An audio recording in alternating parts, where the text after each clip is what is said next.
আরবের মরুভূমি, রাত গভীর হয়ে এসেছে। মক্কার চারদিকে অন্ধকার নেমে এসেছে। মানুষের হৃদয়েও যেন অন্ধকার। চারদিকে শিরক, মূর্তি পূজা, অবিচার, অন্যায় এবং অজ্ঞতার যোগ। এই সময় এক মানুষ প্রায়ই শহরের কোলাহল থেকে দূরে চলে যেতেন, একটি নির্জন পাহাড়ে, একটি ছোট গুহায়। তিনি সেখানে একা বসে চিন্তা করতেন, মানুষ কেন এমন অন্যায়ের মধ্যে ডুবে আছে? সত্য কোথায়? মানবতার পথ কোনটি? হঠাৎ এক রাতে সেই গুহায় ঘটে এমন এক ঘটনা যা শুধু আরব নয়, বরং পুরো মানব ইতিহাসকে চিরদিনের জন্য বদলে দেয়। সেই রাতে নাজিল হয় আল্লাহর প্রথম ওহী এবং শুরু হয় ইসলামের ইতিহাস। মক্কার কাছেই ছিল একটি পাহাড়, জাবাল আন-নূর। সেই পাহাড়ের উপরে একটি ছোট গুহা, ওয়ারে হেরা। রাসূলুল্লাহ সাল্লাল্লাহু আলাইহি ওয়াসাল্লাম প্রায় সেখানে গিয়ে একাকী ইবাদত করতেন। এই ঘটনার বর্ণনা এসেছে সাহিহ হাদিসে। হাদিসে বর্ণিত আছে, সাহিহ বুখারী হাদিস ৩। হাদিসে বর্ণিত আছে, রাসূলুল্লাহ সাল্লাল্লাহু আলাইহি ওয়াসাল্লাম গারে হেরায় গিয়ে কয়েক রাত অবস্থান করতেন এবং আল্লাহর ইবাদত করতেন। এরপর খাদ্য শেষ হয়ে গেলে তিনি ফিরে আসতেন এবং আবার খাদ্য নিয়ে সেখানে যেতেন। এভাবে দীর্ঘ সময় তিনি নির্জনে আল্লাহর ইবাদত করতেন। এক রাতে হঠাৎ গুহার ভেতরে এক অদ্ভুত ঘটনা ঘটে। একটি ফেরেশতা উপস্থিত হন। তিনি ছিলেন জিবরিল আলাইহিস সালাম। ফেরেশতা এসে নবী সাল্লাল্লাহু আলাইহি ওয়াসাল্লামকে বললেন, ইকরা, পড়ো। নবী সাল্লাল্লাহু আলাইহি ওয়াসাল্লাম বললেন, আমি পড়তে পারি না। ফেরেশতা আবার বললেন, ইকরা। ৩ বার এমন হল। এরপর আল্লাহর প্রথম ওহী নাজিল হল।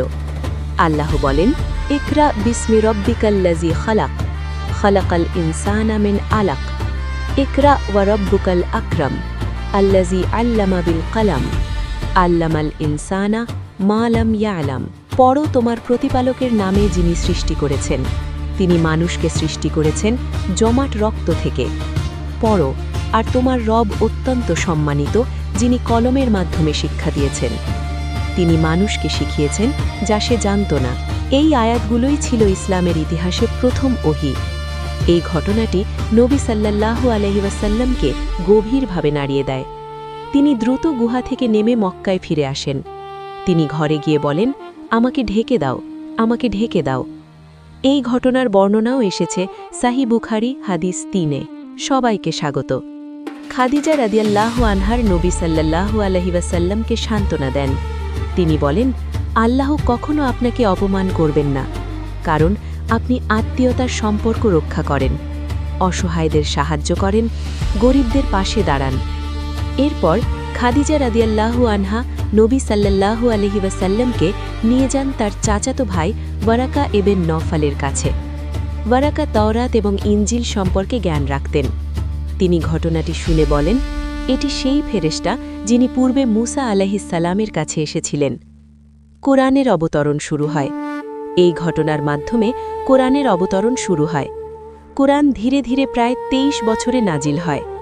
আল্লাহ বলেন, আমি কোরআনকে ভাগ করে নাজিল করেছি যাতে তুমি তা মানুষের কাছে ধীরে ধীরে পাঠ করতে পারো। এই ঘটনাটি শুধু ইতিহাস নয়, এটি একটি বড় শিক্ষা। প্রথম ওহী আমাদের বলে, পড়ো। জ্ঞান অর্জন করা ইসলামের প্রথম নির্দেশ। আজ আমরা কত সময় দুনিয়ার জন্য ব্যয় করি, কিন্তু কোরআন পড়ার জন্য কত সময় দিই? কোরআন শুধু একটি বই নয়, এটি আল্লাহর বাণী, যা মানুষের জীবন পরিবর্তন করে। রাসূলুল্লাহ সাল্লাল্লাহু আলাইহি ওয়াসাল্লাম বলেছেন, যে ব্যক্তি কোরআন তেলাওয়াত করে এবং তা শিক্ষা করে ও শিক্ষা দেয়, সে সর্বোত্তম মানুষদের অন্তর্ভুক্ত। ভাবুন, একটি নির্জন গুহা, একটি মানুষ, একটি শব্দ, ইকরা, পড়ো। সেই একটি শব্দই বদলে দেয় মানব ইতিহাস। সেই শব্দই তৈরি করে একটি উম্মাহ, যারা আল্লাহর দ্বীনকে পৃথিবীতে ছড়িয়ে দেয়। আজ প্রশ্ন হলো, আমরা কি সেই কোরআনের সাথে সম্পর্ক রাখছি, নাকি আমরা সেই আলো থেকে দূরে সরে গেছি?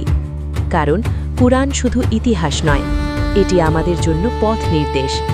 যারা এটিকে আঁকড়ে ধরবে তারাই সফল হবে। বিশেষ কোনো নির্দিষ্ট প্রশ্ন আছে কি?